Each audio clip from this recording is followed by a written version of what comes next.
Igama lami umthosi wakambonambe Dassenhoek. Masikhuluma ngeDassenhoek sikhuluma ngendawo eseduze neMarine Hill. Ngokunjalo iMarine Hill iseduze neRome. Sihlala njalo ke sikulethela inhlelo njalo ehlabahlosile. Sike sisho ke sithi ungangena lapha nepage lethu iDassenhoek 14 Galaxy TV YouTube channel. Ufike usubscribe khona ukhophe upaste ulike njalo. Siye sihlale njalo ke silanda abantu abanohlonze abantu abamkantsha ubovu kwezamaciko osopolitiki abefundisi osomabhizinisi njalo.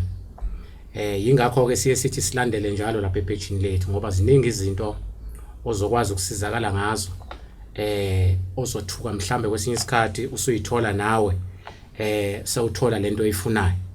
Namhlanje ke sike sesilanda ke umfowethu lapha unondaba abaningi bamazi ngompolo umsakazi weZwi Lomzansi. Namhlanje sithe asimlande bangagcina abantu bemuzwe sakaza. Masikhuluma ngonondaba ubani unondaba. Izinto ezisemqoka ngaso sonke isikhathi lezo ngoba mhlawumbe kwesinye isikhathi mawusuka umuzwe emoyeni ohlelweni lakhe awukwazi ukuthola ukuthi unondaba ubani. Mhlasimbe mawumthola offside uphila yipi impilo njalo. Ilokho ke siye sifiseke ukuthi ke siDassenhoek Galaxy TV sinilandela abantu bazoyichazela bona. Asifuni ukupholisa amaseko sothatha lelithuba sibingelele yena umfoka nondaba. Abunondaba siyakubingelela kakhulu kuDassenhoek Galaxy TV. Ngiyabingelela nami ngiyabonga. Yes mfowethu mhlambe masikhuluma ngonondaba ubani unondaba. Ngizalwa mina eRichmond endaweni ekuthiwa eMagoda. Yes. Ingaba yami khona lapha kanti futhi nomndeni wonke nje uzalo. Masohlangathela kamama hlangathela kababa lapha ya. Futhi ke baba ke wazo ukuthi uSiduma. David wakhona kaMagoda umama ke uBongi. Umamemela wakhona eRichmond. Kodwa ngifike la eThekwini mhlambe ngina 4 years ngisakhumbula. Osemncane ngaleso sikhathi. eClermont. Ubaba wayehlala esihlobeni sakhe. eClermont so thengina around 10 to tela kwaSanti. From around the time kuze kube manje ngisayithatha njengomuntu wakaSanti. Yes. It doesn't know kuke noSanti ngikuthatha ukuthi indawo eyodwa. Omakhelwane. Yeah. Oh yeah, asiyabonga kakhulu mfowethu nondaba. Ukuthola nje ukuthi usuka phi nomlando kahle ngokuzala umaphi ngoba is very important. Kubalekile sazi ukuthi amakhaya ethu la sidabuka khona sidabukaphi. Because omunye umuntu mekubona usula eThekwini uyitshela ukuthi mhlambe wakhona la eThekwini mhlambe kwesinye isikhathi ukhulele emkhumbana. Abantu abaningi phela bakhulele komkhumbana. Njalo. Sesihlabela mgama nje mfoka nondaba. Uqale nini mfowethu ukuba kule ndima yokusakaza ngoba impela ayisiyabona impela engathi hayi abantu abaningi impela usuthanda ukungena kakhulu impela emlonyeni yabo nasemzweni yabo. Ukusakaza iqale ngo-1995. Yes. Nganginothando ngisuke ngaba nothando lomculo empeleni.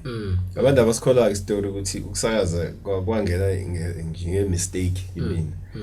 Ngoba ngabona iadvert ku-Daily News kudala ngabona 95. Futhi ngangi unemployed yabo nje ngifuna ukwenza noma yini. Kwathiwa sifundisa ukudJ'a nokumix. Ngangithanda ukumixa mina. Ukuthi ngilo sound engineering. Sound engineering. Yeah, so ngaya kule sisikole seDurban North. Abaningi abasakazi nje abangena nasesikhathi babedlule kuyena lo mlungu efundisa. So nawe into ehlekisayo ukuthi ngafika iclass le sound engineering iligcwele. Babefuna abantu abawu10 kodwa ikhala zingapha kubasakazi zokufunda. So ngithi mina hayi ngeke mina ngikufuna ukusakaza ngikwazi ukukhuluma ngikwazi ukuphapha. So ngifuna i-sound engineering. So umlungu ngenxa ngiyasotha wayebalekela ukuthi ngingahambi nale mali esifikile. Wathi hayi into eyodwa lena. Into eyodwa. Ngigela ngabe into eyodwa. Hey manje inkinga ngisengiyasaba ukuphindela emuva nele mali engiyinikezwe lo muntu onginikile ngoba uzongiphuca ngabe ngisayithola. Yes. Ngoba ngithi kuyena khona ngikufundile. Yes. ake ngifaka imali so now mangena la kuleli class leli lokusakaza ngiyena ngifuni yabo manje into ongayifuni awuyenzi ngokuyimisela mangakaze ngiyimagine nje umsakazi that time bekuduma Kansas no Wilson B Nkosi no Bodloza abantu bakhuluma basheshisa ngalonto leyo hayi uyangizwa namanje ngikhulumela ngendlela yami so ngafika lapha kwenzeka isimanga ngoba umuntu lapha wayitest waqala ukutesta bathi what to voice checking or something kuba belisho igama lakho bakufaka e-studio babeka i-microphone bathi khuluma bese bekulalela beku control room bababuka ama meter lawa athi kanje bayilalela ivoice yakho bese muza ngapha bese bekutshela ukuthi awena ngeke ulunge kusakazeni ivoice yakho ngeke ilunge so mina ngangokugcina ke ku-testing yeah so bonke ke laba ishuthi class ke lingilalele ngedwa ngapha silungu khuluma ngithi yena ngithini athusho noma yini ngisho noma yini angiphela ngisho ngelento ngokucasuka vele yes ngitheme ngithi yangena kule ndlu la sikhona lonke iclass yonke umuntu useyangibuka kanti uthi lo lecturer nayi ivoice sifuna emsakazweni athi mina ne voice wathi asange sesicontrol lutho nje uvele wa projector kamnandi and uyena nje yazaphela ke cause ngilowe ngiyistar noma kuthiwa nhla ne-script ke kuthiwa funda indaba ngoba ngijwayele ukufunda vele ngiyifunde sakulingisela osakwenza nje kuzidlule lento hey excellent ngangena njalo kusakazeni bangencourage ukuthi no consider ukusakaza ngaqala e-highway ngo-96 radio highway yeah no babuvela Dennis Dombe afica bona bobabili empeleni ngicabanga ngaba usithathu wesine later on osekulandela ke obhuti Mthunzi Khuzwayo nabanye inqwaba ke ngabe ngayeka ke ngo-97 ngawubamba itoho kwenye indawo ngaze ngabuya ngeke ngathi ukuvakasha kambalo ku-DYR kodwa lapho ngangiyiguest Durban Trade isase campusini yes then sengibuyela kuzilomzansi ke ngo-2007 yeah seloku bebuye bethole le license abanayo manje sengihlalile ke khona kuzikube manje uzobe namhlanje yeah siyabonga kakhulu mfowethu usibeka nje sithombeni ngoba mhlasimbe kunomunye futhi umlalelo osekhaya kakhulukazi kule youth ekhulayo onesifiso sokusakaza so sekufanele babone ukuthi ukusakaza uvele nje uyosakaza wayisho lo ubhodlozo wathi ukusakaza umbongo ufanele ukuthi uhambe uyofunda then ukwazi futhi nokucontrol imachine because phela njoba wechaza lo mlungu ukuthi lento yokusakaza ne-sound engineering izinto ehambisana weqinisile because phela mawusuhleli lapha emsakazweni kuneyinkinobho phambi kwakho ufanele ukwazi uoperate into angiphoxayo ukuthi ithuba lokufundela lento angiyela ngempela ku-sound engineering nokumixa angibangi salithola ke ithuba lalokho ngoba la ngifika khona vele kuthiwa nalo uhlela khuluma sikontrolela kanti ngasuka umusic mina kusakazeni ngangifuna ukuba eseduzane nendawo edila ngomusic yeah usho ukuthi umusic wona wakuthathwa kuyise kusakazeni nikuvele kwachuma bona ukusakaza baqinisile bathi sometimes uma ufuna into kuyeqhamuka enye into eyayo like ubona nje isikhathi esiningi uyayithi uyofesela enye into ubese uthola umsebenzi we-security umuntu abese yaweya kanti lo msebenzi yona ndlela edlulayo ekisa la ufuna ukuya khona kwaba kanjalo ke nakuwena mfoka noNdaba hayi sibonga kakhulu mfowethu siye sathola kancane la futhi khona usasakaza ngeke ngathi mangiloke ngipheja nala inkundleni zokuxhumana ngahlangana nocwecwe lakho engathi ubuye ube umuntu owenza umusic ngiyabona ngathi ureleasile mhlawumbe ngakuthi usithi fahla mhlambe lapho umlando womusic iwona mude ngaphezulu kokusakaza ngoba ngiqale njenga wonke umuntu nje emakhwayeni ndawo esontweni kodwa nasemakhwayeni esikole kodwa bengayiboni ngiwumuntu oyisolo artist ukuthiwa artist mina wena size kuwena namhlanje again nalapho ngoba indlela ngangisawunda ngami ngicula ngingazithembi okwesibili ngingasound njengo Michael Jackson kuyiyona into ukuthiwa musanda kanjalo konto iyona konto iyona but into engifake emculweni enye into futhi ipoetry Poet. Mina nganginjengomzi wakhe. Ufuna ukuba imbo. Nganginjengomzi wakhe embuli bacule abakwazi ukucula. Mina bese ngisho kwinkondlo zomzabalazo. Wahamba ngase ngithi ngeke lezi ingoma esiziculayo for ama-poems zamsana. Base bethi uyawazi ukuqamba ngayiqamba ingoma. Ngase ngiculani kanje. Manje wahamba wagcina sekunalento ethi yazi ingoma emnandi mayilido wena. Hayi mayilido umunye umuntu asimuzwa kahle. Ngena kanjalo ke eculeni. Ekona ngikuthanda kakhulu ke ngoba ngigcine ngifundela nokuproducer. Ngigcine ngehla ngenyuka nje ngigqiqa ngizama ukuthi lokho music ngoba ngona obumningi kakhulu ubhala kakhulu music. So by the time ngiyekusakazeni nje ingoba ngithi ngizama indlela yokuthola ithuba lokuseduzana nabantu. Yes. Then ke ngize ngakwazi ukurelease album yokuqala empeleni. Wonke ama-album ngizenzela mina ngo 2001 2002 yokuqala ngayiproduce mina ngizenzele mina isegameni lami futhi. Elandelayo 2006 ngalandela 2010 2016. Yes. Ngo-2021 ngirelease isingili ngiyaqala ukurelease isingili. Yeah, le collab neintombazane eumswati. Ngicabanga ukuthi abantu abaningi babona yona manje. Kuyona esiphushayo. Title track yakhona liqhathanzipho. Iqhathanzipho. Iqhathanzipho isiswati. Iswati kodwa iqhathanzipho ngesizwe. Mfowethu siyabonga. Hayi niyezwela ke balaleli ke beDassenhoek Galaxy TV umthokozo wami bonambi lo ehleli nomfowethu unondaba umpolo bamazi kanjalo abaningi kwizwi Lomzansi. Sibhizi ke sisharisha ama ideas ngoba siye simlandeke umuntu ungagcina umbone emsakazweni azi ukuthi ke mangabe engekho emsakazweni ikuphi anako akwenzayo mhlambe uma eseyedwe seceleni because ungambona umuntu esakaza kanti khona okunye futhi akwenza eceleni. Uyena kumthokozo wami bonambi ke sikhona ke la ku DMT Studios kaMkhize. Siyohlala njalo kwesinilethela ke inhlelo efana nalezi ngoba sifisa ukuthi nabafowethu abalandela ngemuva basike iphethini kubafowethu abangaphambili ezintweni abazenzayo njalo. Mawuyisika ke iphethini njengoba sinentsha namhlanje uvanze ehla yenyuka njalo. Abanye bakhala ngokuthi baya koma DUT mfokanondaba baya ema universities abaqashwa ndawo. That is why beze begcina sebehla benyuka 24 hours. So sithi ke empilweni awugive up.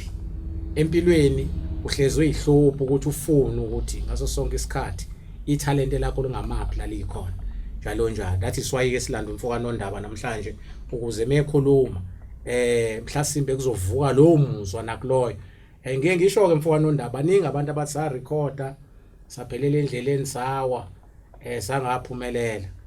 Ngeke ngibatshele ngithi ke umculo usuku sakufikisa because music ngalesikhathi ufika wena usawuthanda kakhulu unelukuluku lokuthi uzophumelela awuphumeleli ngaleso sikhathi bese kuthi ngalesikhathi usugive up kuyikhana music uqala phansi ustarta ke usuwenza lento oyifuna usukulanda wona not wena ulanda wona. Yes manje ke mfokanondaba masiqhubeka nje mfowethu mhlambe sithini kulentshe encane sakhula efisayo mfowethu ukuba basakazi mhlasimbe enye efisayo ukuba baculi mhlambe sithini kuyona ngoba khona abantu abangazi la ngaphandle ukuthi iziphi izinto efanele imigudu ilandele mayelana nalezo zinto wazi ukuthi umuntu mase recordile nje ukuhambisa icwecwe lakhe emoyeni livele lidlale abazi ukuthi imiphi imigudu ekufanele bayilandele. Mhlasimbe omunye mase recordile wazi ukuthi yena mase fika e-studio usezodlala emoyeni mhlamba ke sicacise leyo. That is why ngilande wena ngoba kuyona le category. Udaba olude udinga usuku lonke kodwa bengalokho phezulu ngiqala lokuqala kuyona italent. Kulezinto ezimbili engikholela kuzona. Khona isiphiwo ukuthi italent. Yes. Bese kuba khona into oyiphilelayo. Bathini purpose. Isiphiwo ilento elula kuwena ebukhuni kwabanye abantu. Yes. Kodwa ungathola ukuthi wena akuyonto oyiphilelayo leyo. Leyo wena ngeke ngithi nje umuntu uphiwe ukudlala ibhola. and isikhathi esiningi abafana ababedlala ibhola kahle ibhola kunami ngisakhula ngangilithanda lengihlula ngangifisa ukubaphuca lesiphiwo ngoba bengaboni babengayiboni bona ukuthi baphiwe lento okufanele baphile ngayo futhi baphilisa abanye abantu ngayo so lezi zinto zombili mezingahambisani kuwena uzoba nenkinga lethe uphiwe ukucula meaning italent lakho ukucula so into yesibili efanele uyenzeke liqondanise nendlela yokuthi uphile ngayo uma uke wagesha lokho kokubili uzothola italent lakho likhona impela kodwa alikusindawo noma likusebenzile mengikhuluma ngokuphila abantu bayacabanga imali ukuphila akusiyona imali kuphela ukuphila wena uphinde uphilise nabanye abantu ingakho ungayisoli ngokungaphumeleli emculweni ngalendlela mhlambe ukuthi ngibe superstar la ngiqhamuka khona kodwa ngiyazi labo abantu abawu2 or 10 abalalela music wami icontent kayo wona ngine evidence yalokho ukuthi mhlambe either bafunda into abangayazi noma baba nentokozo ubona usho ukuthi ipurpose yempilo yami netalent lami kuyahambisana in that sense same ne radio ngenze okunabantu abathi hayi unali ikhona kodwa laba abakhetha abantu ababesemsakazweni bayazi bona bangibekeleni sonke lo 15 years ikhona and bayazi bangibekeleni futhi khona into engiyenzayo into yokuqala abantu afanele aba-analyze leyo asingenzi izinto ngoba bona umfaka ngibona beqala iTV ubona ethandwa abantu lithini lakhe italent lithola mase ulitholile ke lizosebenza kubani ubani umuntu uzosebenza kuyena uma bebambalwa kulungile yonke into iqala kancane mo netalent lokwakhe izindle wakhela abantu finish musu complain ngetalent lakho mhlambe umdali yize umuntu ungena umuntu wesonto kodwa umuntu okholelwa kumdali ngokwamasiko